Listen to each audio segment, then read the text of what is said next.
പിതാവിനും പുത്രനും പരിശുദ്ധ റൂഹായിക്കും സ്തുതി ആദ്യം മുതൽ എന്നേക്കുവാമേ. ഏറ്റവും പ്രിയപ്പെട്ടവരെ, കഴിഞ്ഞ ദിവസത്തെ വീഡിയോയിൽ ആ സിസ്റ്റേഴ്സിൻ്റെ അറസ്റ്റിലായ കാര്യങ്ങളും സാഹചര്യങ്ങളൊക്കെ പറഞ്ഞിരുന്നു, ചുരുക്കമായിട്ട് പറഞ്ഞിരുന്നു. ഇനിയപ്പോൾ അതിൻ്റെ ബാക്കി പത്രം ഇന്നലത്തെ വീഡിയോയിൽ ഞാൻ പറഞ്ഞിരുന്നു. അടുത്ത വീഡിയോ ഇനിയും ബാക്കി സിസ്റ്റേഴ്സിൻ്റെ ജാമ്യമോ കാര്യങ്ങളൊക്കെ അറിഞ്ഞിട്ട് നോക്കാവുന്നത്. അപ്പോൾ മറ്റ് വ്യവസ്ഥകളൊന്നും ഉണ്ടാകാതുള്ളൊരു ജാമ്യമാണ് ആഗ്രഹിച്ചിരുന്നത്. അത് ഞാൻ പറയുകയും ചെയ്തു, അതൊക്കെ നോക്കിയിട്ട് പറയാവുന്നു. പ്രിയപ്പെട്ടവരെ, എനിക്ക് അത് പറയുന്നതിന് ഒക്കെ ഒരുപാട് വിഷമങ്ങളുണ്ട്. അത് കാരണം സംസ്കാര സമ്പന്നമായ ഒരു ജനതയിൽ നിന്ന് ഉണ്ടാകാവുന്ന കാര്യങ്ങളല്ലല്ലോ അവിടെ ഉണ്ടായിട്ടുള്ളത്. അപ്പോൾ നമ്മളെ നാട് ഇങ്ങനത്തെ നാടാണ് എന്ന് മറ്റുള്ളവരറിയുമ്പോൾ അത് നമുക്കൊരു ആക്ഷേപമാണല്ലോ. കൊള്ളരുതാത്ത ഒരു സമൂഹമുള്ളത്, വളരെ അപരിഷ്കൃതമായ, പണ്ട് ആഫ്രിക്കൻ രാജ്യങ്ങളായിരുന്നു ഇരുണ്ട ഭൂഖണ്ഡം എന്ന് പറഞ്ഞിരുന്നത്. കാരണം സംസ്കാരമില്ലാത്ത ജനതകൾ, കാട്ടുമനുഷ്യരെ പോലെ കാട്ടാള ജീവിതം നയിച്ചിരുന്നവർ ആയിരുന്നു. പക്ഷേ അവർ നിഷ്കളങ്കരായിരുന്നു. ഇവിടെ നിഷ്കളങ്കതയല്ല, ഇവിടെ അവർ മനഃപൂർവ്വം കാട്ടാള ജീവിതം, കിരാത ജീവിതം നയിക്കുന്നവർ, കാപാലികരായിട്ട് ഉള്ളവരായി മാറിയിരിക്കുകയാണ് ഇപ്പോൾ ഇന്ത്യയിലെ ജനതകൾ. നമുക്കൊന്നും അഭിമാനത്തിനുള്ളതല്ല, നമുക്ക് അത് ദോഷമായിട്ടാണ്, അപമാനമാണ്. അപ്പോൾ ഞാൻ പറയും, മിഷണറിമാരുടെ കാര്യം, അറസ്റ്റിൻ്റെ കാര്യം കരുതിക്കൂട്ടിയുള്ള ഒരു കാര്യങ്ങളാണ്. അവരിങ്ങനെ കരുതിയിരിക്കുകയാണ് മിഷണറിമാരെയോ മിഷൻ പ്രവർത്തനങ്ങളെയൊക്കെ അവഹേളിക്കുന്നതിനും നിന്ദിക്കുന്നതിനുമായിട്ട് ഇങ്ങനെ കരുതിക്കൂട്ടിയിരിക്കുകയാണ്. അപ്പോൾ അത് നമ്മൾ ജാഗരൂകരായിട്ടിരിക്കുന്നതാണ് ക്രിസ്ത്യാനികൾ. ഇപ്പോൾ അവർക്ക് ആദ്യം മുസ്ലിങ്ങളെ ഇല്ലാതാക്കുക, ക്രിസ്ത്യാനികളെ ഇല്ലാതാക്കുക, അതോടൊപ്പം അത് കഴിഞ്ഞ് അവർ ലക്ഷ്യം വയ്ക്കുന്നത് പിന്നെ ഈ താഴ്ന്ന ജനതകളെയാണ്. അവർ താഴ്ന്നതെന്ന് പറയും, ജനതകളെല്ലാം ദൈവത്തിൻ്റെ സൃഷ്ടികളാണ്, എല്ലാവരും സമന്മാരാണ്, ഒരുപോലാണ്. അപ്പോൾ ഇവരെയാണ് പിന്നെ ലക്ഷ്യം വയ്ക്കുക, ഇവരെ ഇല്ലാതാക്കുക, ഇവരെ അടിമപ്പണിയിലേക്ക്, പണ്ടത്തെ കിരാത ജീവിതത്തിലേക്ക് ഇവരെ കൊണ്ടുപോവുക. അതാണ് മോഹൻ ഭാഗവതുമൊക്കെ കുറച്ച് നാളുകൾക്ക് മുൻപ് പറഞ്ഞിരുന്നതായിട്ട് കണ്ടു വാർത്തയിൽ. അവർ ഇന്ത്യയുടെ നാനാത്വത്തിലെ ഏകത്വം, അതാണ് ഇന്ത്യ എന്ന് പറയുന്നത്, ഭാരതം. അതിലെ നാനാത്വം ഇവർ മിഷണറിമാർ നശിപ്പിച്ചു എന്നാണ് അവർ പറഞ്ഞിരിക്കുന്നത്.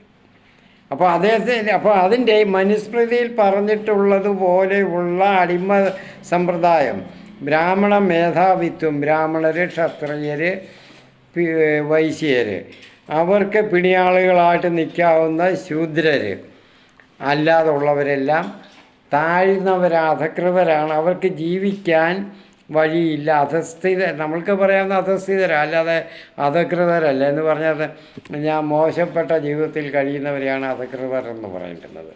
അങ്ങനെയുള്ളവരല്ല അവരൊക്കെ. അപ്പോഴേ അത് ഞാൻ ഒരുപാട് വിശദീകരിക്കുന്നതിനുള്ള സമയങ്ങളൊക്കെ കുറവാണ്. എനിക്ക് വീഡിയോയിൽ അരമണിക്കൂർ കൊണ്ട് ചെയ്യണമെന്ന് വിചാരിക്കുന്നത്. അപ്പോൾ ഇവരെയെല്ലാം വീണ്ടും ആ അജ്ഞതയിലേക്ക് അവരെ കൊണ്ടുചെന്നെത്തിച്ച് അവരെ അടിമകളാക്കി അവർക്കൊരു മനുഷ്യ ജീവിതം ഇല്ലാതാക്കുക, മനുഷ്യത്വം ഉള്ള ഒരു ജീവിതം അവർക്ക് ഇല്ലാതാക്കുക, ഇതാണ് അവരുടെ ലക്ഷ്യം. അപ്പോൾ അത് ഈ പ്രിയപ്പെട്ട ഈ ഹിന്ദു സഹോദരങ്ങൾ, ഞാൻ ഈ പറഞ്ഞ 4 കൂട്ടം ആളുകളല്ലാത്തവർ, മറ്റ് ഇപ്പം ഈഴവർ, നാടാർ, മറ്റ് അതിൽ അങ്ങനെയൊക്കെ കണക്കാക്കുന്ന ജാതികൾ, എല്ലാവരും മനസ്സിലാക്കണം, നിങ്ങളെ കൊണ്ട് ഇപ്പോൾ അവർ അനാവശ്യമായ കാര്യങ്ങൾ, മോശമായ കാര്യങ്ങൾ, നിഷ്ഠൂര കൃത്യങ്ങൾ ഈ പറയുന്ന ക്രിസ്ത്യാനികളുടെയും മുസ്ലിങ്ങളുടെയും പേരിൽ ചെയ്യിച്ചിട്ട് അവസാനം അവരെയൊക്കെ ഇല്ലാതാക്കിയിട്ട് നിങ്ങളെ വിഴുങ്ങാനാണ്, നിങ്ങളെ നശിപ്പിക്കാനാണ്.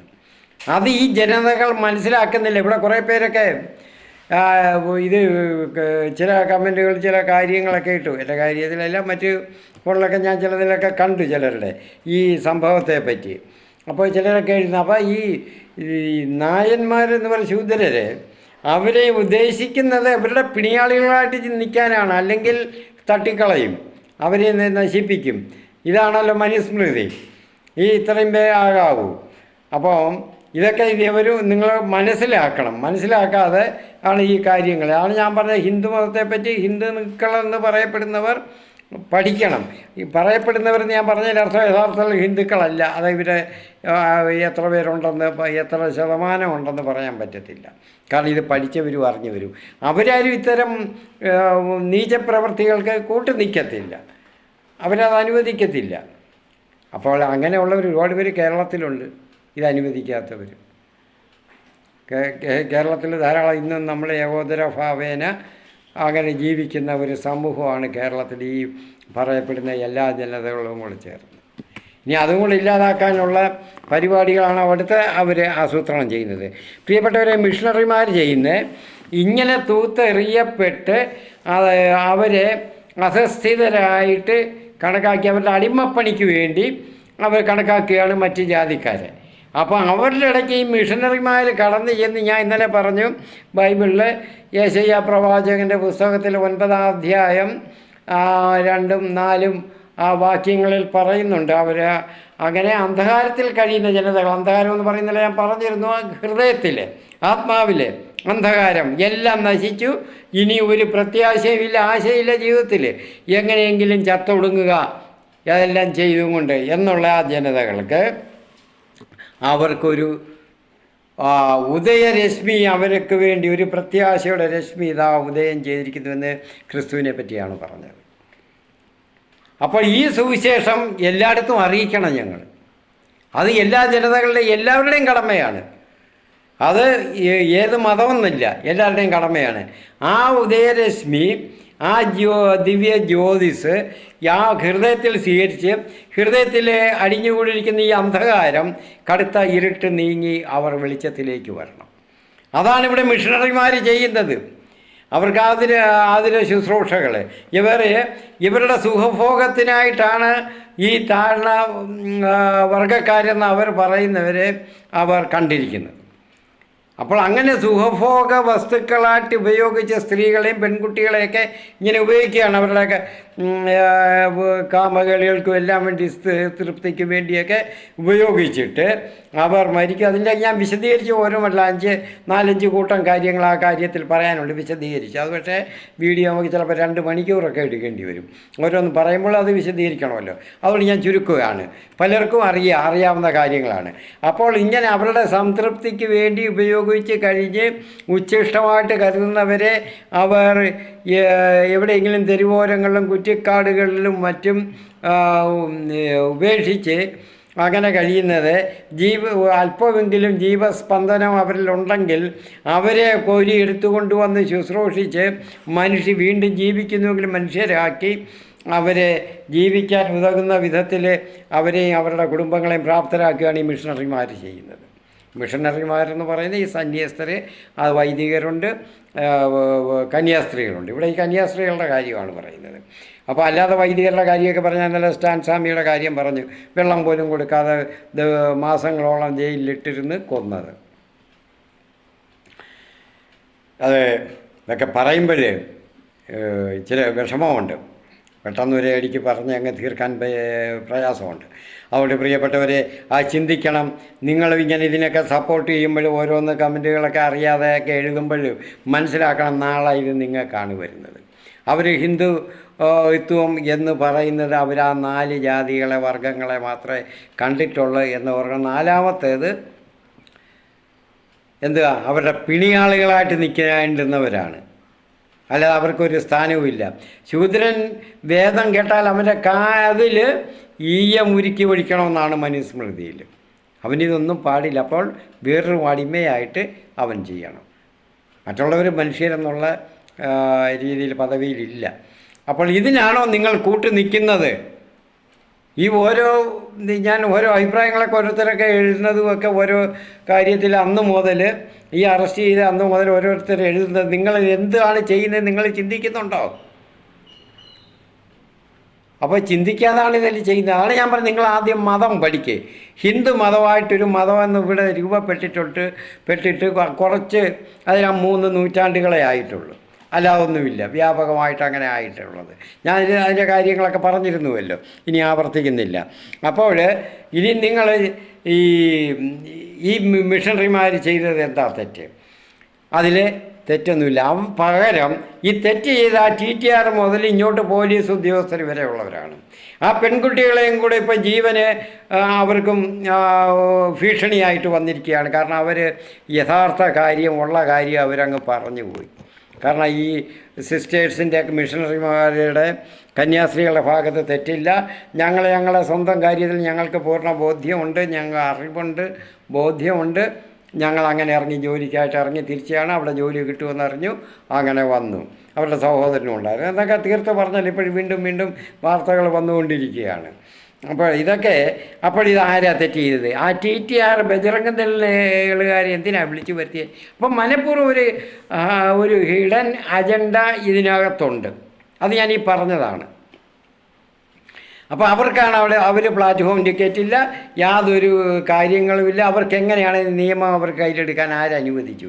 ഈ പോലീസുകാരും എല്ലാം അതിൻ്റെ സപ്പോർട്ട് അവിടെ അനുവദിക്കുകയാണ്. അപ്പോൾ ഇവരെയല്ലേ ശിക്ഷിക്കേണ്ടുന്നത്, തുറുങ്കിലടയ്ക്കേണ്ടുന്നത് ഇവരെയാണ്. ആ പോലീസ് ഉദ്യോഗസ്ഥർ TTRനെ കൊണ്ട് അത് മുതൽ ഇങ്ങോട്ടുള്ളവരെയാണ് തുറുങ്കിലടയ്ക്കേണ്ടുന്നത്. അതിന് പകരം ഈ പാവപ്പെട്ട ജനങ്ങൾക്ക് സേവനം ചെയ്യുന്ന നിങ്ങളുടെ ഉച്ഛിഷ്ടമായിട്ട് കരുതി തള്ളിയ ഈ ജനതകളെ അവർക്ക് ജീവിതം കൊടുത്ത ഈ കന്യാസ്ത്രീകളെയും മിഷണറിമാരെയൊക്കെ ഉപദ്രവിക്കുക, നീചപ്രവൃത്തിഹീനമായ കാട്ടാളത്തരം കാപാലികത എന്നല്ലാതെ ഇതിനെന്താണ് വിളിക്കേണ്ടുന്നത്? അപ്പം മറ്റ് രാജ്യങ്ങളുടെ മുൻപിൽ, ലോകരാജ്യങ്ങളുടെ മുൻപിൽ നമ്മൾ ഹീനരാണ്. നീചപ്രവൃത്തികൾ ചെയ്യുന്ന ഒരു കൂട്ടം ആളുകളുടെ നാടാണ് ഭാരതം, വടക്കേ ഇന്ത്യ പ്രത്യേകിച്ച് എന്ന് അവർ വിധി എഴുതണം, അല്ലേ? അതിൽ ഒരു ഒട്ടും ഉളുപ്പില്ല. അപ്പോൾ നിങ്ങൾ ഈ അധികാരികളെ പറ്റി എന്താണ് പറയേണ്ടത്? ആ മുഖ്യൻ എന്തൊരു മനുഷ്യനാണ്, അയാൾക്ക് അല്പമെങ്കിലും മനുഷ്യത്വം ഉണ്ടോ? അപ്പോൾ എന്നിട്ട് ഇന്നിപ്പം ഞാൻ പറയാം. ഞാൻ പറഞ്ഞു, ബൈബിളിലെ വിശുദ്ധ യേശയ്യാ പ്രവാചകൻ്റെ പുസ്തകത്തിൽ 9-ാം അധ്യായത്തിൽ 2-ാമത്തെ വാക്യം പറഞ്ഞു. 4-ാമത്തെ വാക്യം പറയുന്നത് ഇവിടെ മിഷണറിമാർ ചെയ്ത കുറ്റങ്ങൾ ഇതാണ്. അതിൽ പറയുന്നുണ്ട്, അവരുടെ ഭാരമേറിയ നുഖം, അവരുടെ ചുമലിൽ വെച്ചിരിക്കുന്ന നുഖവും അവരുടെ മർദ്ദനദണ്ഡും ഞാൻ ഓടിക്കും. അതെങ്ങനെയാണ്? ഇതാണ് ഭാരമേറിയ നുഖം, അവരെ ജീവിക്കാൻ അനുവദിക്കാതെ അവരെയിട്ട് കഷ്ടപ്പെടുത്തി ചെയ്യുന്നത്, അവരെയിട്ട് ക്രൂരമായിട്ട് അവരെ പീഡിപ്പിക്കുന്നത് അവരുടെ ജീവിതകാലം മുഴുവനും. എന്നിട്ട് മർദ്ദകദണ്ഡും ഞാൻ ഓടിക്കുമെന്ന് പറഞ്ഞവരെ പറ്റിയാണ്. ഈ മിഷണറിമാരതാണ് ചെയ്യുന്നത്. ഈ വെളിച്ചം അവിടെ കൊടുക്കുമ്പോൾ അവർ ഇതെല്ലാം ഒടിഞ്ഞു പോയി. അപ്പോൾ ഇവർ രക്ഷപ്പെടും. അത് നടക്കില്ലെന്നാണ് അവർ പറയുന്നത്. അത് എവിടെ നിന്നാണ്? അപ്പോൾ ഞാൻ നേരത്തെ പറഞ്ഞ ഈ 2-ാം വാക്യത്തിലെ ശയപ്രവചനം 9-ാം അധ്യായത്തിൽ 2-ാം വാക്യത്തിൽ പറയുന്ന ആ ജ്യോതിസ് ഉദിച്ചത്, അതിൻ്റെ ആക്റ്റീവായിട്ടത് വന്ന് കണ്ടത് എവിടെ? ആ ഗോഗൽസായിലാണ്, ആ കുരിശിൽ നിന്നാണ്. അപ്പോൾ അവിടെയാണ് വലത്തുവശത്ത്, ക്രിസ്തുവിൻ്റെ വലത്തുവശത്ത് കുരിശിൽ തറച്ചിരുന്ന ഒരു വലിയ കുറ്റവാളിയായിരുന്ന ടിസ്മാസ്, വലതുവശത്തുള്ള ആളുടെ പേരാണ് ടിസ്മാസ്. അയാൾക്ക് ഈ ജ്യോതി അയാളുടെ ഹൃദയത്തിൽ തട്ടി, അയാൾ വെളിച്ചമുള്ളവനെ, അയാളുടെ അന്ധകാരം നീങ്ങി. അയാൾ കർത്താവിനോട് പറഞ്ഞു, യേശുവിനോട് പറഞ്ഞു, എന്നെയും കൂടെ അവിടുത്തെ രാജ്യത്തിൽ ചേർത്ത് കൊള്ളണമേ, എൻ്റെ കുറ്റങ്ങളെല്ലാം പൊറുക്കണമേ എന്ന്. അപ്പോൾ ലോകത്തിൽ ആദ്യത്തെ കുമ്പസാരമായിരുന്നു അത്. അവിടെ ക്രിസ്ത്യാനികൾ, കത്തോലിക്കർ നടത്തുന്ന കുമ്പസാരമാണത്. കത്തോലിക്ക സഭയിൽ അങ്ങനത്തെ കുമ്പസാരമുള്ള നേരിട്ട് പറഞ്ഞ്, ദൈവത്തോട് നേരിട്ട് പറഞ്ഞ്, ഇവിടെ നമ്മൾ പുരോഹിതൻ, അതേ പ്രതിനിധി ദൈവത്തിൻ്റെ, അപ്പോൾ പാപങ്ങൾ പറഞ്ഞ് മോചനം അപേക്ഷിക്കുന്നത്. അപ്പോൾ അതവിടെ ആ ടിസ്മാസ്, ആ കൊടും കുറ്റവാളി അവിടെ കുമ്പസാരം നടത്തി. അവനിൽ ആ വെളിച്ചം ചെന്ന് കയറി. കാരണം മറ്റവനിൽ ചെന്നില്ല, ഇടതുവശത്തുള്ളവൻ്റെ, അവൻ്റെ കൂട്ടുകാരനായ കുറ്റവാളികളുടെ. കാരണം അവൻ്റെ ഹൃദയം അപ്പോഴും അടഞ്ഞു തന്നെ കിടന്നു. മറ്റവർ എല്ലാവരും ഈ സമൂഹം പഠിപ്പിച്ച് ഇനി എനിക്ക് രക്ഷയില്ല, അതുകൊണ്ട് ഞാൻ അതിൽ തന്നെ അങ്ങ് ജീവിക്കുക, ഒടുങ്ങുക എന്ന് പറഞ്ഞു. അങ്ങനെ അവൻ അവിടെ കുരിശിൽ കിടന്നത്. പ്രിയപ്പെട്ടവരെ, അപ്പോൾ അവനിലെ ആ കുറ്റവാളിയിൽ കിട്ടിയ ആ ജ്യോതിസ് ഈ സകല ജനതകൾക്കും പകർന്നു കൊടുക്കണം. അതാണ് ഞങ്ങളുടെ ജോലി, മിഷണറിമാരുടെ ജോലി, ഓരോ ഇത് സുവിശേഷകരുടെയും ജോലി. ഞാൻ ഇന്ന് ചെയ്യുന്നത് എല്ലാവരും ഇതറിയാൻ വേണ്ടിയാണ്, അവർ മതം മാറ്റത്തിനല്ല. അപ്പോൾ ഇത് അറിഞ്ഞ ആരെങ്കിലും എനിക്കും ഈ ജ്യോതി കിട്ടി, എൻ്റെ അന്ധകാരം നീങ്ങി, ഞാൻ വെളിച്ചത്തിലായി, എനിക്ക് അറിവിജ്ഞാനം നേടി എന്ന് കണ്ട് മനസ്സിലാക്കി എനിക്കും ക്രിസ്തുവിനെ പിന്തുടരണം എന്ന് അവർ ശക്തമായിട്ട് ആവശ്യപ്പെട്ടാൽ അത് ചെയ്തു കൊടുക്കാതിരിക്കാൻ ഒരു സുവിശേഷകർക്കും ഒരു വൈദികർക്കും ഒരു മിഷണറിമാർക്കും കഴിയില്ല. പക്ഷേ ഞങ്ങളങ്ങനെ ചെയ്യുന്നില്ല. അങ്ങനെ വരുന്നവരെ ചെയ്യുന്നുണ്ട്. അത് ചെയ്തില്ലെങ്കിൽ അത് കുറ്റകരമാണ്, പാപകരമായ അവസ്ഥയിലേക്ക് അവരെ പിന്നെയും തള്ളിവിടുകയാണ്, അവരെ നിരാശയിലേക്ക്. അത് ചെയ്യാതിരിക്കാൻ പറ്റത്തില്ല. അതെങ്ങനെയാണ് നിർബന്ധിത മതപരിവർത്തനമാകുന്നത്? നിങ്ങൾ നിർബന്ധിത മതപരിവർത്തനത്തിനല്ലേ നിങ്ങൾ തടസ്സം ചെയ്യിക്കുന്നത്? ഇവിടെ നിർബന്ധിത മതപരിവർത്തനം നടത്തുന്നത് ആരാ? നിങ്ങളല്ലേ. ഈ ജ്യോതി ശർമ്മ എന്ന് പറയുന്ന ആ സ്ത്രീയല്ലേ, അവരുടെ കൂട്ടാളികളല്ലേ, ഈ ബജറംഗ് ദളുകാരല്ലേ, ഹനുമാൻ സേവക്കാരല്ലേ, സേനകളല്ലേ, ശ്രീരാമൻ സേന എന്ന് പറയുന്നു. അവരൊക്കെ അല്ലേ, നിങ്ങളൊക്കെ അല്ലേ ചെയ്യുന്നത്? ഖർവാപ്പസി എന്നും പറഞ്ഞുകൊണ്ട് നടത്തി സ്ഥിരമായിട്ട് ഭീഷണിപ്പെടുത്തി അവരെ കൊണ്ടുപോകുന്ന മതം മാറ്റിക്കുന്നത്. അപ്പം നിങ്ങളല്ലേ. ഞങ്ങളങ്ങനെ നിർബന്ധിച്ചുള്ള ഒരു മതമാറ്റം നടത്തിയിട്ടില്ല, ഇനി നടക്കത്തതുമില്ല. ക്രിസ്തീയ സഭകളിലൊന്നുമില്ല, പ്രത്യേകിച്ച് കത്തോലിക്ക സഭയിൽ ഒരിക്കലും അത് അംഗീകരിക്കത്തില്ല. അത് സഭയിൽ തന്നെ അത് കുറ്റകരമാണ്. പിന്നെ എന്തിനാണ് ഇങ്ങനത്തുള്ള കോപ്രായങ്ങൾ കാണിക്കുന്നത്? അപ്പോൾ ഞങ്ങൾ ജീവിക്കരുത്, ഞങ്ങൾ ഇവിടെ ജീവിക്കരുത്. ഞങ്ങളുടെ ആരോഗ്യവും ധനവും സമ്പാദ്യവും ഞങ്ങളുടെ എല്ലാം ഇവിടെ വ്യയം ചെയ്തിട്ട്, ഈ നാടിന് വേണ്ടി വ്യയം ചെയ്തിട്ട് ഞങ്ങൾ ആക്രമിക്കപ്പെടണം അല്ലേ? അതിനു വേണ്ടി നിങ്ങൾ ഇതെല്ലാം അനുഭവിച്ചിട്ട്. അപ്പോൾ നിങ്ങൾ ഒരു കാര്യം ചെയ്യണം. ഈ ഹിന്ദു നിങ്ങൾ ഇങ്ങനെ പറയുന്നവർ വിദേശ രാജ്യങ്ങളിൽ എന്തിനാണ് പോകുന്നത്? 1300 കിലോമീറ്റർ ദൂരെ ഈ കുട്ടികളെ കൊണ്ടുപോയെന്ന് പറയാം. അവർക്ക് ജോലിക്ക് അവർ പോയി അന്വേഷിച്ചു. അപ്പോൾ അവർക്ക് ജോലി കൊടുക്കാവുന്ന ഉറപ്പുള്ള കന്യാസ്ത്രീകൾ വന്നു. അപ്പോൾ ഈ 1300 കിലോമീറ്റർ ഇവിടെ വന്ന് അവർക്ക് ഒരു ജോലി, അവരുടെ ജീവിതത്തിൽ ഒരു വെളിച്ചം കിട്ടുന്നതാണോ? അവരുടെ കുടുംബങ്ങളിൽ അവർ അന്തസ്സായിട്ട് ജീവിക്കുന്നതാണോ ജോലി ചെയ്ത്? പഠിക്കുന്നതൊക്കെയാണോ കുറ്റകരം? അത് നിങ്ങൾക്ക് കുറ്റകരമാണ് നിങ്ങളുടെ മുൻപിൽ. കാരണം നിങ്ങൾക്ക് അടിമയ്ക്ക് ആൾ കിട്ടത്തില്ല. അതുകൊണ്ട് നിങ്ങൾ അത് വിലക്കുന്നു.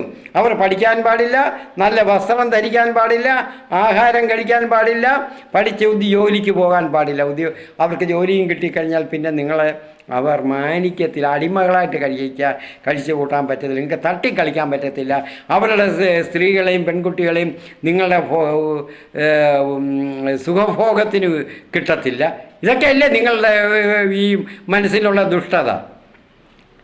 അപ്പം ഞാൻ ചോദിക്കട്ടെ, ശ്രീരാമൻ സേന എന്ന് പറയുന്നവർ, ശ്രീരാമൻ എന്താ അത്രയ്ക്ക് മോശപ്പെട്ടാണ്? ഞങ്ങളൊക്കെ പഠിച്ചിട്ടുള്ള പുരുഷോത്തമൻ എന്നാണ്. ഒരു പുരുഷൻ്റെ ഏറ്റവും ഉത്തമമായ മാതൃക എന്നാണ് പഠിച്ചിട്ടുള്ളത് ഹിന്ദു മതത്തിനെ പറ്റി പറയുമ്പോൾ ശ്രീരാമൻ. അപ്പോൾ അദ്ദേഹത്തെ അപമാനിക്കുകയല്ലേ നിങ്ങൾ ചെയ്യുന്നത്? ശ്രീരാമൻ സേനക്കാർ ഇങ്ങനെയൊക്കെയുള്ള പ്രവർത്തികളിൽ ഏർപ്പെടുമ്പോൾ. ഹനുമാൻ ചെയ്യുന്നതോ ധർമ്മം നിലനിർത്താൻ ശ്രീരാമൻ്റെ കൂടെ കൂട്ടുചേർന്നതാണ്. ധർമ്മം സംരക്ഷിക്കാൻ വേണ്ടി അധർമ്മത്തിനെതിരെ പോരാടിയ ആളാണ്. അപ്പോൾ ഹനുമാനും അപ്പോൾ തിന്മപ്പെട്ടവനാണെന്നല്ലേ നിങ്ങളുടെ പ്രവൃത്തികൾ മൂലം പറയുന്നത്? ഹനുമാൻ എന്ത് തിന്മയാണ് ഇത് ചെയ്ത ലോകത്തോടെ? ദുഷ്ടരെ നിഗ്രഹിച്ചു. അതിന് ശ്രീരാമന് സഹായിയായിരുന്നു. നിങ്ങൾ ചെയ്യുന്നത് ഇങ്ങനെയാണ്. ആ പേരും പറഞ്ഞ് ചെയ്യാൻ നാണമില്ലേ? ഇതിനാണ് ഞാൻ പലപ്പോഴും ഇതിന് മുൻപ് ഞാൻ പറഞ്ഞിട്ടുണ്ട് പലപ്പോഴും, നിങ്ങളുടെ മതത്തെപ്പറ്റി പഠിക്കുക, പഠിച്ചിട്ട് വേണം ഇതൊക്കെ ചെയ്യുന്നതിന്. അത് ചെയ്യത്തില്ല. അപ്പോൾ ഇതിൻ്റെ കൂടെ നമ്മളെ ക്രിസ്തീയ നാമധാരികളായിട്ടുള്ള കുറച്ച് പേരുണ്ട്. ഡൽഹിയിൽ കേരളത്തിൽ നിന്നും പോയിട്ടുണ്ട് 2 പേര് മന്ത്രിമാർ, ഒരാൾ അല്ലാതെ പാർട്ടിയുടെ ഉദ്യോഗം, ഈരാറ്റുപേട്ടക്കാർ. അദ്ദേഹത്തിന് എന്തുവാ ജോലി? പീലാത്തോസ് ചെയ്ത പണികളാണ് ഇവർ 3 പേരും അവിടെ ചെയ്യുന്നത്. സ്ഥാനം നിലനിർത്താൻ വേണ്ടി എനിക്ക് വലുത് ഈ സ്ഥാനമാണ്, ലോകത്തിൽ ഈ സ്ഥാനമാണ്, അതിനുവേണ്ടി ഞാൻ എന്തും ആരുടെയും എന്തും നക്കി ഞാനത് നിലനിർത്തും. അതല്ലേ ചെയ്യുന്നത്. അപ്പം മിണ്ടത്തില്ല. വലിയ സിനിമ നടൻ വാ തുറന്ന് മിണ്ടത്തില്ല. കാരണം അവർ പാർട്ടിക്കാരൻ്റെ സ്ഥാനം കളഞ്ഞില്ലോ. പുല്ല് പോലെ വലിച്ചെറിഞ്ഞിട്ട് പോകണം. എനിക്കിങ്ങനെയുള്ള ഈ അനീതി അതിക്രമവും അധർമ്മവും ചെയ്തിട്ട് എനിക്ക് ഈ പണി വേണ്ടെന്ന് പറയണം. അങ്ങനെയാണ് വേണ്ടിയത്. അങ്ങനെയുള്ള എത്രയോ പേര് നമ്മുടെ സ്വാതന്ത്ര്യ സമരത്തിലുണ്ടായിരുന്നു ബ്രിട്ടീഷുകാരുടെ ഇടയിൽ. ബ്രിട്ടീഷുകാർ നിർബന്ധിച്ച് മതപരിവർത്തനം നടത്തിയിരുന്നെങ്കിൽ ഇന്ന് മറ്റു മതക്കാരിവിടെ ഉണ്ടാകുമായിരുന്നു? ഇല്ലായിരുന്നു. അവർ കച്ചവടം, അവർക്ക് ധനം, ഇവിടുത്തെ ധനമെല്ലാം അവർക്ക് സമ്പാദിക്കണം എന്നുള്ള ലക്ഷ്യമേ ഉള്ളായിരുന്നു. മിഷണറിമാരും ആരും അവരുടെ സഹായത്തോടെ ഒന്നും ഇവിടെ മതപരിവർത്തനം നടത്തിയിട്ടില്ല. ഇങ്ങനെ ആവശ്യപ്പെട്ട് വരുന്നവർ അവരെ സഹായിച്ചിട്ടുണ്ട്. അവരുടെ ആത്മീയ തൃഷ്ണ മാറ്റി അവരെ സഹായിച്ചു. അത് കുറ്റകരമെന്ന് പറയുന്നത് നിങ്ങളെപ്പോലുള്ള നീചത്വം മനസ്സിൽ കട്ടി പിടിച്ചടിഞ്ഞു കൂടിയിരിക്കുന്നവർക്കല്ലാതെ ആർക്ക് പറയാൻ പറ്റും? ഇനി ഇവർക്കിപ്പോൾ ജാമ്യം കൊടുത്തു, സന്തോഷമുണ്ട് ജാമ്യം കിട്ടിയതിൽ. ഞാൻ ഞങ്ങളുടെ സഭകളിൽ ഈ ക്രിസ്തീയ വിഭാഗത്തിൽ ഈ മെത്രാന്മാരെ തന്നെയാണ് ഞാൻ പറയുന്നത്. അഭിവന്ദ്യരായ മെത്രാന്മാർ ഇത്രയ്ക്ക് ഇത് എന്തുവാ പറയേണ്ടുന്നത്, അവർക്ക് ലജ്ജയില്ലേ ഇങ്ങനെ പറയാം? ഒരു ഉപാധികളോടുകൂടിയുള്ള ഒരു ജാമ്യം സ്വീകരിക്കുക, അതും അതിക്രൂരമായ റൗഡിസത്തിനോ അതിലേക്ക് ക്രിമിനലുകൾക്കോ ഉള്ള ഉപാധികൾ ഇവിടെ ഈ കന്യാസ്ത്രീകൾക്ക്, പാവങ്ങളെ ശുശ്രൂഷിച്ച കന്യാസ്ത്രീകൾക്ക് ഏർപ്പെടുത്തിയിരിക്കുന്നു. നിങ്ങൾക്ക് ഈ ജാമ്യം വേണ്ടെന്ന് പറഞ്ഞുകൂടായിരുന്നോ? പ്രിയപ്പെട്ട അഭിവന്ദ്യരായ മെത്രാന്മാരെ, വൈദികരെ, നിങ്ങൾ ചെയ്തത് തെറ്റാണ്. ഞങ്ങളുടെ വിശ്വാസികളുടെ ആത്മാഭിമാനത്തെ നിങ്ങൾ പണയം വെച്ചതാണത്. ഒരിക്കലും ചെയ്തുകൂടാ. എന്നിട്ട് ആഘോഷിക്കുന്നു. ഈ 3 പേരെയും ഇതുപോലുള്ളവരെയും ഇനി മേലൊരു വോട്ടിനോ വല്ലത്തിനും വേണ്ടി വന്നാൽ അവിടെ ഒന്നും നിർത്തരുത്. ഒരു ക്രിസ്തീയ സ്ഥാപനത്തിൽ നിങ്ങൾ നാണമുള്ളവരാണെങ്കിൽ ചെല്ലരുത്. ഈ മെത്രാന്മാരും ഞാൻ പറയുന്ന സഭയുടെ ഒരു സ്ഥാപനങ്ങളിലും ഈ വൈദികരും മെത്രാന്മാരും ഇങ്ങനെയുള്ളവരെ വിളിക്കരുത്. ഒരു സ്ഥാനത്തിനും വിളിക്കരുത്, കൊടുക്കരുത്. അവരെ സ്വീകരിക്കാൻ നിൽക്കരുത്. ഇത്രയും നീചപ്രവൃത്തി ചെയ്തവരെ സ്വീകരിക്കാനാണോ ഇനിയും? അതിൻ്റെ ആവശ്യമില്ല. വിശുദ്ധ പൗലോസ്ലീഹ പറഞ്ഞതുപോലെ ആത്മാഭിമാനം വിറ്റ് ജീവിക്കണ്ട, നമ്മൾ അധ്വാനിച്ച് ജീവിക്കുക. ദൈവം നമ്മുടെ ഡിവൈൻ പ്രോവിഡൻസ് കർത്താവ് തന്നുകൊള്ളും, ദൈവം തരും. നമ്മുടെ അധ്വാനമാണ് വലുത്. ഇതെന്തിനാ ഇങ്ങനെ വല്ലവരുടെയും ഇത് നോക്കി? നമുക്ക് അവരുടെ ഔദാര്യം വേണ്ട, നമ്മളായാലും ദയനീയത നോക്കി ഒന്നും തരണ്ട, ഔദാര്യം വേണ്ട, കാരുണ്യം ഒന്നും കാണിക്കണ്ട. നമ്മുടെ അവകാശമാണ്, അതാണ് നമ്മൾ ചോദിച്ച് വാങ്ങിക്കുന്നത്. അത് നമുക്ക് കിട്ടിയാൽ മതി. ഒരു ക്രിസ്ത്യാനിയായാൽ അവർ സംവരണമില്ല, യാതൊന്നുമില്ല, ഒരു ആനുകൂല്യങ്ങളുമില്ല സർക്കാരിൽ. ഇന്നലെ ഞാൻ പറഞ്ഞു, മഹാരാഷ്ട്രയിലും മറ്റ് സംസ്ഥാനങ്ങളൊക്കെ ഇതൊക്കെ കാണുന്നുണ്ട്. ഇവിടെ അപ്പോൾ ഇവർക്ക് ബാക്കിയുള്ളവർക്കെല്ലാം ഉണ്ട്, ക്രിസ്ത്യാനിക്കില്ലെന്ന്. എന്താ അത് ക്രിസ്ത്യാനിക്കില്ലാത്ത? ഞങ്ങൾക്ക് ഇവിടെ തുല്യാവകാശമില്ലയോ? ഞങ്ങളെ മതം പ്രചരിപ്പിക്കുന്നതിനും അതിൽ വിശ്വസിക്കുന്നതിനും ആരാധിക്കുന്നതിനുമുള്ള അവകാശമുള്ള ഭരണഘടനയുണ്ട്. അപ്പം നിങ്ങൾ ഭരണഘടന ക്യാൻസൽ ചെയ്യും, ഡിസ്മിസ് ചെയ്തിട്ട് നിങ്ങൾ പറയാം ഞങ്ങളെല്ലാം ഡിസ്മിസ് ചെയ്തു, ഇനിയുള്ളതെല്ലാം നിങ്ങളനുസരിച്ച് ജീവിച്ചോളാം, ഞങ്ങൾ ഹിന്ദുത്വ രാഷ്ട്രമാണെന്നുള്ളത്. അത് പറയാതെ ഇത് ചെയ്യുന്ന എന്തിനാ തീരുമാനിക്കാതെ? അപ്പോൾ ഡബിൾ റോൾ കളിക്കുകയാണ്. ഇവിടെ പാടില്ല. ഒരു വിശ്വാസികളും ഇനി ഏതൊരു നമ്മളെ വന്ധ്യ പിതാക്കന്മാർ ആയാലും വൈദികരായാലും പറഞ്ഞാൽ ഇവരെ സ്വീകരിക്കാൻ നിൽക്കരുത്. ഒരുത്തരും പോരുത്. അവർ വേണമെങ്കിൽ സ്വീകരിച്ചോട്ടെ. ഇത്രയും നിങ്ങളുടെ അല്ല, നിങ്ങൾക്ക് അഭിമാനമില്ലെങ്കിൽ ഞങ്ങൾക്കുണ്ട്. ഞങ്ങളുടെ ആത്മാഭിമാനത്തെ പണയപ്പെടുത്തുകയാണ് അവരുടെ മുൻപിൽ. അതാരും സ്വീകരിക്കരുത്. ഇങ്ങനെയുള്ളവരെ സ്വീകരിക്കാനോ അവർക്ക് സപ്പോർട്ട് ചെയ്യാനോ വോട്ട് ചെയ്യാൻ ഒരു ക്രിസ്ത്യാനിയും പോകരുത്. ഈ 3 പേരെയും ഒരു കാരണവശാലും ഇവിടെ കേരളത്തിൽ വരാതിരിക്കാൻ അവർക്കൊന്നും പറ്റുന്നില്ല. വരട്ടെ, ക്രിസ്തീയ സ്ഥാപനങ്ങളിൽ വരരുത്. ആരാധനാലയങ്ങൾ ആർക്കും വരാം, ഏത് ക്രൂരർക്കും നിഷ്ഠർക്കും ഒക്കെ വരാം. കാരണം ആരാധനാലയം അവർക്കും കൂടെ വേണ്ടിയുള്ളതാണ്. അവരത് എന്ന് മാറുന്നെങ്കിൽ മാറട്ടെ മനസ്സ്. പക്ഷേ അത് വെച്ച് അവിടെ വന്ന് ഇങ്ങനെയുള്ള വേഷവിധാനങ്ങളും ശാരീരിക ആക്ഷനുകളും എല്ലാം കാണിച്ച് അത് കണ്ട് നമ്മളെ ആളുകൾ അതിൽ വീണു പോകരുത്. ഇപ്പോഴും ഇതുവരെ അബദ്ധം പറ്റി. ഞാനിതിന് മുൻപും പറഞ്ഞിരുന്നു, ഇങ്ങനെ ചെയ്യുന്ന മനുഷ്യർ നമ്മളെ വിശ്വാസികൾ പറ്റുന്ന തെറ്റ് ഞാൻ കഴിഞ്ഞ സെപ്റ്റംബറിൽ ആ ഒരു വീഡിയോയിൽ പറഞ്ഞിരുന്നു. നിങ്ങൾ അങ്ങനെ വോട്ട് ചെയ്യാൻ പോകുമ്പോൾ നിങ്ങൾക്ക് പറ്റുന്നത്, അന്ന് ഞാൻ പറഞ്ഞ വാക്യം തന്നെയാണ് പറയുന്നത്, വറചട്ടിയിൽ നിന്ന് എരിതീയിലോട്ട് വീഴുകയാണ്. വറചട്ടിയിൽ നിന്ന് എരിതീയിലോട്ട് വീഴുകയാണ്. മനസ്സിലാക്കിക്കോണം. കൂടുതൽ ഞാൻ അതിനെപ്പറ്റി വിശദീകരിക്കാൻ സമയമില്ല. അപ്പോൾ നമ്മൾ ഇവരൊക്കെ ഞാൻ പറയുന്നത്, ഇവരെ ഈ കുട്ടികളെ എന്തിനാണ് അവിടെ കൊണ്ടുപോയി ഇത്രയും ദൂരെ കൊണ്ടുപോയി ജോലി കൊടുക്കുന്നത് ചോദിച്ചവർ, നിങ്ങളൊക്കെ എന്തിനായി അന്യദേശത്ത് പോകുന്നത്, അന്യ രാജ്യങ്ങളിൽ പോകുന്ന ജോലിക്ക്? അപ്പോൾ ഒരു ഹിന്ദു എന്ന് പറയുന്നവർ അവിടെ ജോലിക്ക് വിദേശങ്ങളിൽ പോയാൽ ഇതൊക്കെ അറിയുമ്പോൾ അവർ ചെയ്യേണ്ടുന്നത് ഏതെങ്കിലും സൈക്കോളജിസ്റ്റുകളെ കൊണ്ട് ഇവരെ ഇൻ്റർവ്യൂ ചെയ്യിക്കണം. ഇവരുടെ മനസ്സിൽ എവിടെയെങ്കിലും സ്ലീപ്പിംഗ് ആയിട്ട് സ്ലീപ്പിംഗ് അവസ്ഥയിൽ ഈ ക്രൂരത, മതവിദ്വേഷം ഉണ്ടോ ഇല്ലയോ എന്ന് നോക്കണം. ഇപ്പോൾ ഇന്ന് ചില എക്സ്ട്രീമിസ്റ്റ് മുസ്ലിങ്ങൾ അവിടെ അങ്ങനെ ഉണ്ടല്ലോ, അതുപോലെ ഇവരിലും ഉണ്ടോയെന്ന് അവരെ സൈക്കോളജിസ്റ്റുകളെ കൊണ്ട് പരിശോധിപ്പിച്ചിട്ട് വേണം അവിടെ ജോലി കൊടുക്കാൻ. ആ ഒരു അവസ്ഥയല്ലേ ഇപ്പം നിങ്ങൾ കാണിക്കുന്നത്. ഇത് ഓരോ ക്രിസ്ത്യാനിയും വിദേശങ്ങളിലുള്ളവർ ഈ റിപ്പോർട്ട്, ഈ കാര്യങ്ങൾ എല്ലായിടത്തും, എല്ലാ രാജ്യങ്ങളിലും അവിടുത്തെ മാധ്യമങ്ങളൊക്കെ പ്രചരിപ്പിക്കണം. ഇതറിയട്ടെ. അറിയാതിരിക്കാനൊന്നും പറ്റത്തില്ല. നമുക്കതൊക്കെ ഇപ്പം ചെയ്യാൻ പറ്റത്തുള്ളൂ. ഇവിടെ വന്ന് വലിയ മേനി നടിച്ചിട്ടൊന്നും ഇവിടെ കാര്യമില്ല. നമുക്കതുകൊണ്ട് ഇവിടെ ഒന്നും നേടാനൊന്നുമില്ല. നമുക്ക് ദൈവത്തിലാണ് ആശ്രയം. ദൈവം തരുന്നത് നമുക്കുണ്ട്. അപ്പോൾ സ്ത്രീത്വത്തെ അവമാനിച്ച ഇവർക്ക് ഇത് സഹിച്ചവർക്ക് ഉപാധികളോടെ ജാമ്യം. ഈ ഉപാധികൾ വെച്ചപ്പോൾ തന്നെ നിങ്ങൾക്ക് ജാമ്യം വേണ്ടെന്ന് നമ്മുടെ പിതാക്കന്മാർക്ക് പറഞ്ഞുകൂടായിരുന്നു? വേണ്ട. അവിടെ ക്രിസ്തുവിൽ മരിക്കട്ടെ, അല്ലെങ്കിൽ ക്രിസ്തുവിൽ ജീവിക്കട്ടെ. അപ്പോൾ അവിടെ ഉപാധികൾ, വലിയ ക്രൂരരായിട്ടുള്ള കുറ്റവാളികൾക്കുള്ള ഉപാധികൾ, അതും 50,000 വീതമുള്ള 2 ആൾജാമ്യം. ഇത് വിധിച്ച ആ ന്യായാധിപന് എന്ത്, ഞാൻ പറയുന്നത് ന്യായാധിപരെ പറയുമ്പോൾ അത് മറ്റ് കാര്യങ്ങളെന്ന് പറഞ്ഞു വരും. എന്ത് ബോധമുണ്ട്? നീതിബോധമുണ്ടോ? ഉണ്ടെങ്കിൽ ഇത് അവരുടെ മേൽ ചുമത്തത്തില്ല. രാജ്യം വിട്ടു പോരുത്. ഇവർ രാജ്യം വിട്ടു പോകാനാണോ പോകുന്നത്?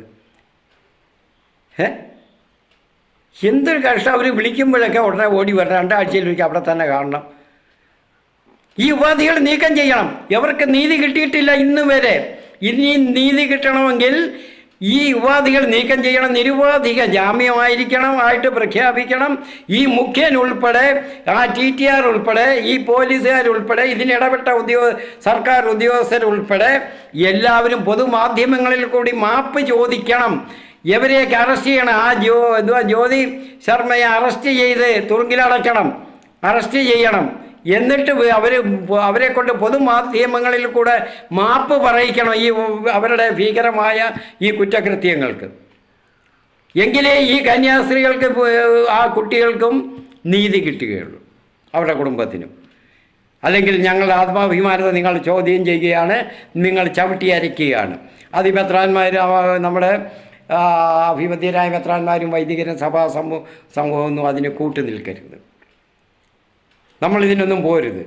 ഇവിടെ ഒരു മറുനാടൻ, എല്ലാവരും കാണുന്ന മറുനാടൻ ഷാജൻ എന്ന് പറയുന്നത്, ഈ 3-4 ദിവസം കൊണ്ട് അവൻ ഈ കന്യാസ്ത്രീകളെ എല്ലാം ആക്ഷേപിച്ച് സഭയും അങ്ങേ അറ്റം ആക്ഷേപിച്ച് കുറ്റപ്പെടുത്തിക്കൊണ്ടിരുന്ന ഇപ്പം കൊണ്ടും ഒരു മാറ്റം ഉണ്ടായിരിക്കുമെന്ന് പറഞ്ഞ് ഞാൻ അവൻ്റെ കയ്യിൽ കാണത്തില്ല. അയാൾ, ഈ മനുഷ്യൻ അവസരവാദിയും തീരെ കൊള്ളരുതാത്ത ഒരു സംസ്കാരവുമുള്ള മനുഷ്യനാണ്. എവിടാണ് സ്ഥാനം എന്ന് നോക്കി അവിടെ നിന്നോട് സ്ഥാനം കിട്ടുന്ന മറ്റുള്ളവരുടെ എവിടാണ് കൂടുതൽ ആളുകളുടെ സപ്പോർട്ട് കിട്ടുന്നത് എന്ന് നോക്കി ആ മനുഷ്യൻ്റെ വീഡിയോ നമ്മൾ കാണരുത്. അതുപോലെ ഇവിടെ ചാനലിൽ ഞാൻ പലപ്പോഴും നോക്കി, ഈ കന്യാസ്ത്രീകളുടെ ദിവസവും ഓരോ സമയത്തുമുള്ള വാർത്തകൾ കൊടുത്തിരുന്ന ഏഷ്യാനെറ്റ് മാത്രമേ ഉള്ളൂ. ഞാനധികം കാണത്തില്ലായിരുന്നു പക്ഷേ ഇപ്പോൾ ഞാൻ അതാണ് കൂടുതൽ കാണുന്നത്. ഏഷ്യാനെറ്റ് മാത്രമാണ് അത് കൂടുതലായിട്ട് അത് ഇത് പ്രക്ഷേപണം ചെയ്തത്. മനോരമയൊക്കെ ഇപ്പോഴാണ് അവർക്ക് ജാമ്യം കിട്ടുമെന്ന് കണ്ട് അവരുടെ ഓർത്തഡോക്സിൽ അവരുടെ കാതോലിക്ക ബാവ അത് പറഞ്ഞതുകൊണ്ടാണ്, അദ്ദേഹത്തിൻ്റെ പ്രസ്ഥാനം വന്നതിന് ശേഷമാണ് അവരിടുന്നത്. മനോരമ എപ്പോഴും ബിസിനസ് നോക്കുന്നവരാണ്. ഒരു ഇനി കത്തോലിക്കർ ക്രിസ്ത്യാനികൾ ഒരു കാര്യം മനസ്സിലാക്കണം, ബിസിനസ് നോക്കിയുള്ള സ്ഥാപനത്തിന്, നമ്മളെ അടിമപ്പെടുത്തുന്ന ഒരു സ്ഥാപനത്തിന് ഒരിക്കലും അവരുടെ പ്രസിദ്ധീകരണങ്ങൾ നമ്മൾ കാണരുത്, നമ്മളത് ഉപയോഗിക്കരുത്.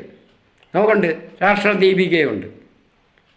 എന്തുകൊണ്ട് അതിന് നിങ്ങൾ ഈ കത്തോലിക്കരായിട്ടുള്ളവർ വൈദികരും മെത്രാന്മാരും ഇവരൊക്കെ അതിന് പ്രചരണം കൊടുത്തുകൂടാ? അത് ചെയ്തുകൂടാ? അത് വരുത്തിക്കൂടാ? അതിൻ്റെ വരിക്കാരായിക്കൂടാ?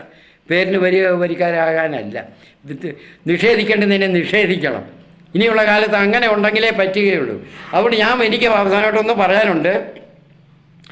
ഈ നമ്മുടെ മതവിശ്വാസികൾ, ക്രിസ്തീയ വിഭാഗങ്ങളെല്ലാം തന്നെ, പെന്തക്കോസ്തുകാർ ഉൾപ്പെടെ, എല്ലാം കൂട്ടായ്മകൾ എല്ലാവരും ഉൾപ്പെടെ തന്നെ നമുക്കൊരു ക്രിസ്തീയ ഐക്യവേദി ഉണ്ടാക്കണം. ഞാൻ പണ്ട് നിലയ്ക്കൽ പ്രശ്നം വന്നപ്പോൾ ഞാനിത് ഉന്നയിച്ചതാണ്. കുറച്ചൊക്കെ പരിശ്രമിച്ചു, കുറച്ചൊക്കെ ചെയ്തു. അപ്പോഴിടയ്ക്ക് ഒരു കൂട്ടരുടെ ഇത് ചില അവരുടെ ചില വൈദികരുടെയൊക്കെ ചില ഇതുകൊണ്ട് ഞാൻ അതങ്ങ് നിർത്തി. കാരണം ഞങ്ങളാണ് കൂടുതലുള്ളത്, ഞങ്ങൾ മറ്റവരുടെ കത്തോലിക്കരുടെ കീഴിൽ വേണോ, മറ്റവരുടെ കീഴിൽ വേണോ? ഞാൻ കത്തോലിക്കനാണെങ്കിലും ഞാൻ ഉയർന്ന സ്ഥാനമാനങ്ങളൊന്നും വഹിക്കാനല്ലായിരുന്നു അന്നും ചെയ്തത്, അവരെ ഏൽപ്പിക്കാൻ തന്നെയാണ്. പക്ഷേ ഓർഗനൈസ് ചെയ്യണ്ടേ, ഒരാൾ ഇതിനു വേണ്ടി ഒന്ന് പരിശ്രമിക്കണ്ടേ? അപ്പോൾ അതിനു വേണ്ടിയാണ് ഞാൻ പരിശ്രമിച്ചത്. അതുപോലെ ഇനിയും ഇപ്പോൾ ആരോഗ്യമുള്ളവരുമൊക്കെ ഇതിനു വേണ്ടി പരിശ്രമിക്കണം. നമുക്കൊരു ഐക്യവേദി ഉണ്ടാകണം, ക്രിസ്തീയ ഐക്യവേദി. എല്ലാവരും കൂടെ ചേർന്നുള്ള, എല്ലാ വിഭാഗങ്ങളും കൂടെ ചേർന്നുള്ള, എല്ലാ സഭകൾക്കും വിഭാഗങ്ങൾക്കും ഉണ്ട് ഓരോ ആത്മായ സംഘടനകളുണ്ട്. ഈ സംഘടനകളെല്ലാം കൂടെ ഒന്ന് ചേർന്ന് ഇവിടെ പ്രവർത്തിക്കണം, ഒരു ഐക്യവേദി ഉണ്ടാക്കണം. നമ്മളൊരു പ്രഷർ ഗ്രൂപ്പെങ്കിലും ആകണം. അപ്പോഴേ നമുക്ക് നീതി കിട്ടത്തുള്ളൂ, നമുക്ക് നീതിയോടെ നമ്മുടെ അടുത്ത തലമുറയ്ക്കും ജീവിക്കാൻ ഇവിടെ പറ്റുകയുള്ളൂ. അതില്ലെങ്കിൽ ഇതുപോലെയൊക്കെ ഇനിയും വരും, കേരളത്തിലും വരും. ഓർമ്മിച്ചിരുന്നു. ഇനി അതുകൊണ്ട് നമുക്കൊരു ക്രിസ്തീയ ഐക്യവേദി ഉണ്ടായേ പറ്റത്തുള്ളൂ. അത് കാര്യമായിട്ട് പ്രവർത്തിക്കുകയും വേണം.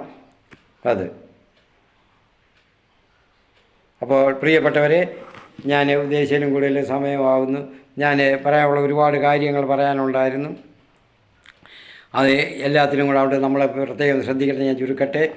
ക്രിസ്തീയ നാമധാരികളായിട്ടുള്ള ഈ പീലാത്തോസുമാരെ നമ്മൾ മാറ്റി നിർത്തണം. അത് മാറ്റി നിർത്തിയേ പറ്റത്തുള്ളൂ. അതിനകത്ത് ഒരു ദാക്ഷിണ്യവും വേണ്ട, ഒരു കോംപ്രമൈസും വേണ്ട, ഒരു അഡ്ജസ്റ്റ്മെൻറ്റും വേണ്ട. അത് ശരിയല്ല. വിശ്വാസികൾ, നമ്മളെ അഭിവന്ധ്യ മെത്രാന്മാർ ഒരു കാര്യം ചെയ്യണം. നിങ്ങളോട് ഞാൻ അപേക്ഷിക്കുകയാണ്. അല്ലാതെ പറ്റത്തില്ല. പറയുന്നത് തെറ്റുണ്ടെങ്കിൽ അതങ്ങ് ക്ഷമിക്കണം. ഇതുവരെ പറഞ്ഞതിൽ, ഇനിയും പറയുന്നതിൽ ഞാൻ തെറ്റൊന്നുമല്ല പറയുന്നത്. നിങ്ങൾ ഈ വിശ്വാസികളുടെ ആത്മാഭിമാനത്തെ പണയപ്പെടുത്തി ആരെയും വിളിച്ച് കയറ്റരുത്. ഇത്രയേ ഉള്ളൂ പറയുന്നത്. ഞാൻ ചുരുക്കട്ടെ. പിതാവിൻ്റെയും പുത്രൻ്റെയും പരിശുദ്ധ റൂഹായുടെയും നാമത്തിൽ ആമീൻ. കർത്താവിന് മഹത്വം ഉണ്ടാകട്ടെ.